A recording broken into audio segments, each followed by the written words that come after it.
Wednesday, January 13, 2021. And with that, we call it to order. Sorry, Your Worship. Yes. Sorry to interrupt. We do have this closed session item, and I know that we do have that open session section. So perhaps we should kind of continue with the meeting, let that open session section happen, and then just brief recess to let everybody get off the line so we can go into camera if that works for you. Absolutely. Perfect. Thank you. And so with that, a declaration of pecuniary interest, if anyone so has, we'll make it at the point in time. Number 3 is the approval of the agenda, a special council agenda, January 13, 2021. That the agenda of the special council meeting of January 13, 2021 be approved as presented. A mover and a seconder, please. Councillor Rose and Councillor Cummings, all in favor. Thank you, and that is carried. Moving on to number 4, delegations. 1, delegation from Grace Kidd, request to sell 12 and 14 on Dupuis Lane to the Georgian Bay Native Women's Association. Grace, if you wish, you're on. I did see Grace early. Oh yeah, yeah. Okay. There we go. To everyone, thank you, Mayor Leroux. So I think I've made it fairly clear in the letter that I sent to council that the Native Women's Association, who I represent as their realtor, have been attempting to get a foothold so that they can exercise an approval that they have for rapid housing. And it came to my attention that the town was going to be putting a number of lots on the open market. The Native Women's Association did have an offer in on properties on Murray Road. They were 2 houses, and they got approval to pre-approval to buy those houses for a particular amount of money and to put apartments in the basement, creating 4 units that would be sort of rent-controlled units. Unfortunately, that did not pan out. And when it came to my attention, so then we proceeded to look at a listing on Church Street, and that would not pan out during the time frame that we need to, get our approvals. And it came to my attention about these 2 lots on Dupuis. I think it's very important that we support the Indigenous population in our area, particularly the Indigenous women who are trying to make a go of it on their own. So what I'm simply trying to do is replicate the contract that the Rapid Housing pre-approved on those 2 homes on Murray Road. So as the representative for Native Women's Association, I have found a contractor who's willing to do the build, willing to put 2 basement apartments in and do it all at the same level that we could have bought those 2 houses on Murray Road and just replicate that contract. So we understand that, we're offering $60,000. We're asking council to do that before they go on the open market. There would be, although I'm their realtor, I would not be charging any real estate commission. So if it happens before it goes on the open market, then it means that a $60,000 sale is probably equivalent to a $64,000 sale when after you pay real estate commission with HST and all that kind of stuff. The Native Women's Association and their builder understand that there's lot levies in the general range of $28,000. So we understand all of that.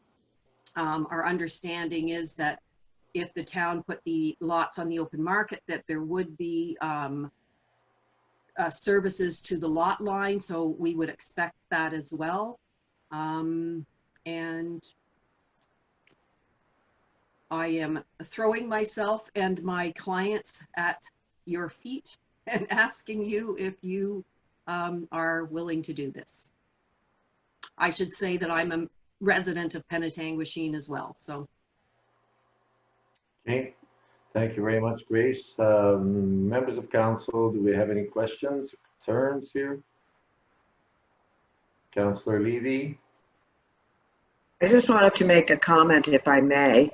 I support this organization completely, and because of our desire and our commitment to providing affordable housing, this one seems like a rather easy ask to fulfill, despite the fact that we might get more money given today's real estate climate. The fact that we would fulfill part of our strategic plan and a lot of our planning goals by providing this opportunity, I think is a win-win. So I fully support this request and would like to see it become a reality. That's all I want to say. Okay, other members of council, do we have any questions through to Grace here on this matter? Councillor Vadebacher.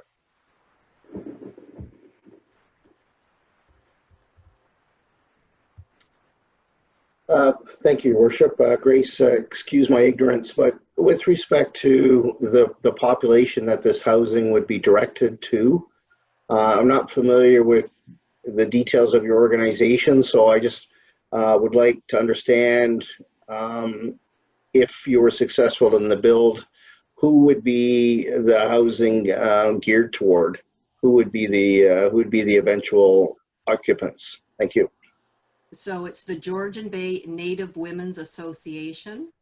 And so, and I want to make it clear, I am not a member of that association or on the board. I am the realtor for that association. But the end result is it would probably be a single mother with children.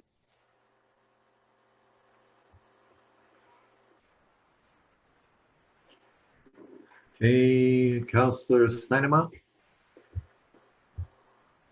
Thank you, Your Worship.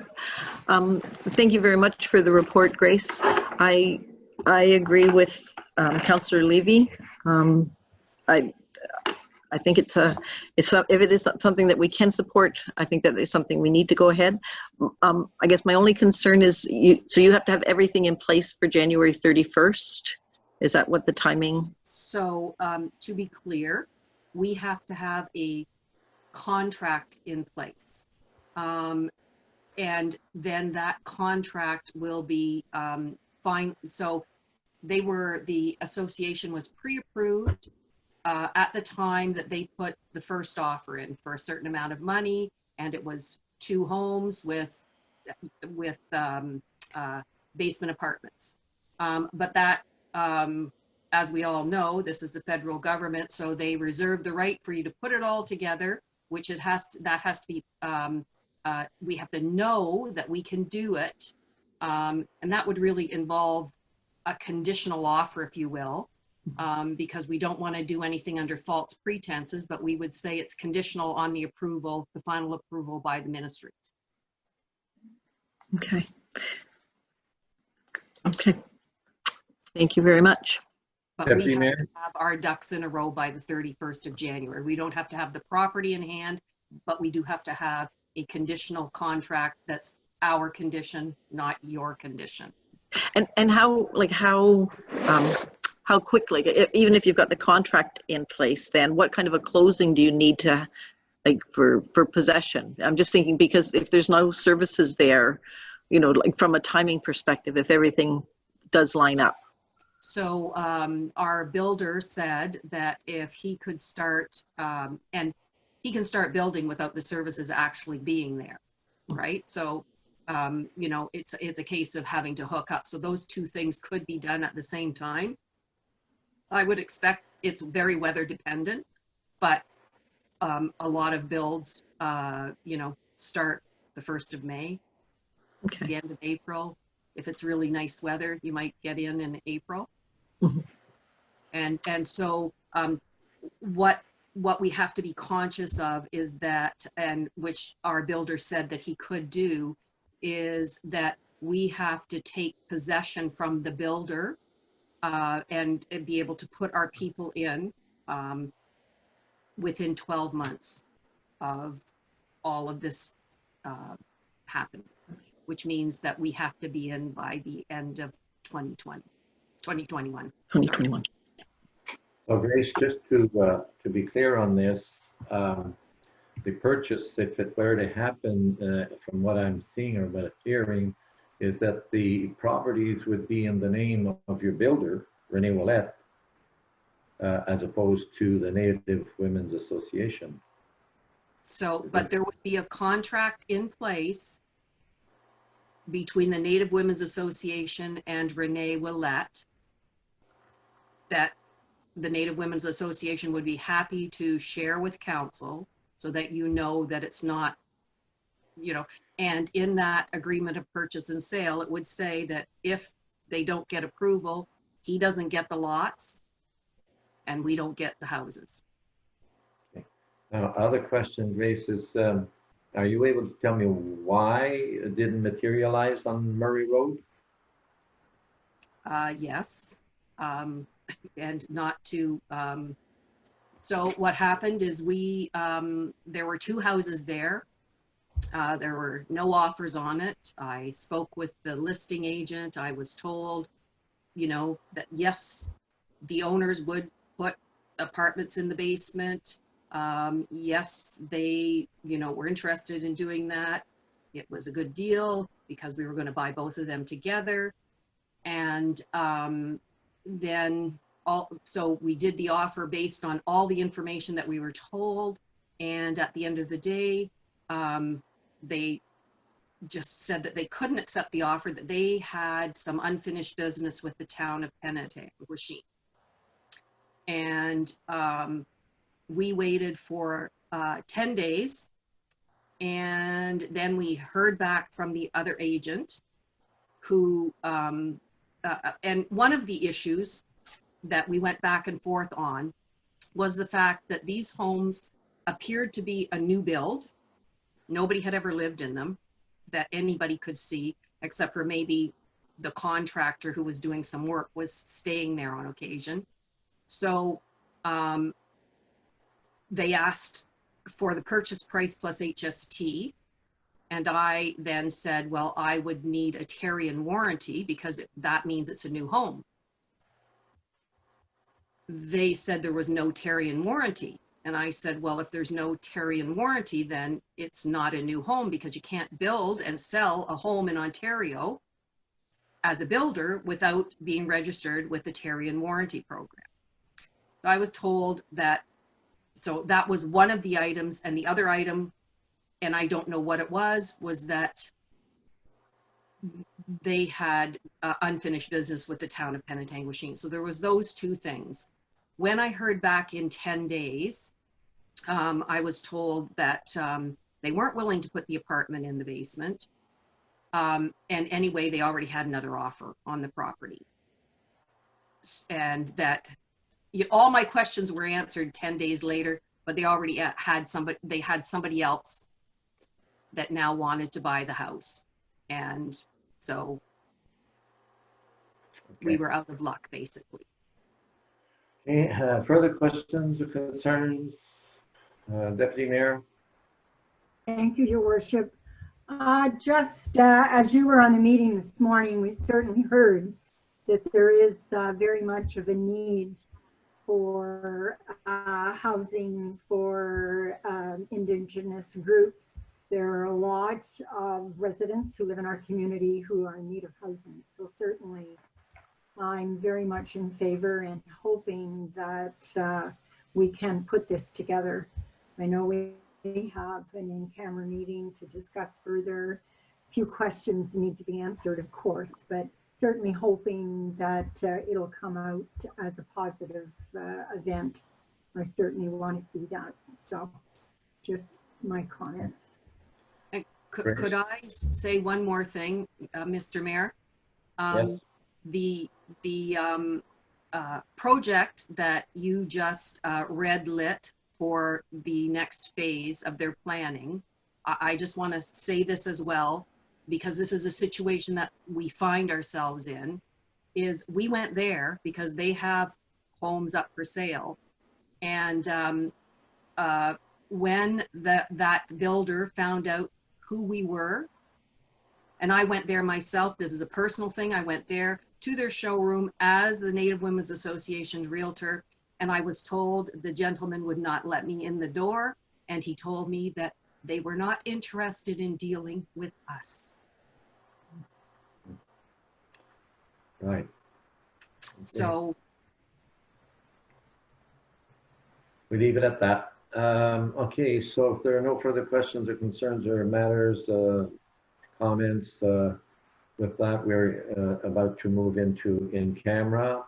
And we're discussing exactly that, our land inventory, and this will certainly be under discussion. So Grace, thank you for your report, and we will somewhere along the line get back to you as soon as possible.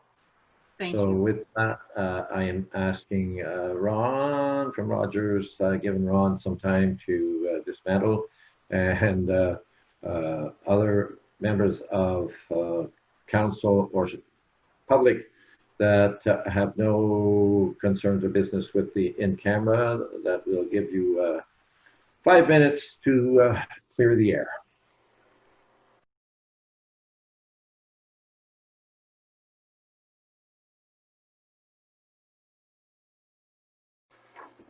So we go on to number 6, which is the reports from in-camera meeting held and the municipal land inventory referral. And so we have a motion in regards to open session. So who is moving this? Councillor Sainama, and who is seconding? Sorry, Your Worship, we do need to read the motion because we were in closed session when we were discussing what. So then, in regards to the motion, then, Madam Clerk, if you would read it, please. I will read the proposed motion, and of course, we will need a mover and seconder for that. That report, PL 2021-04, be received for information, and that the sale of 12 and 14 Dupuy Drive properties be put on hold until further information is obtained. Okay, Councillor Sainama moves, Councillor Levy seconds. All in favor? Okay, and that is carried. And with that, members of council, our meeting is adjourned. So everybody have the rest of a good week, and hopefully a good week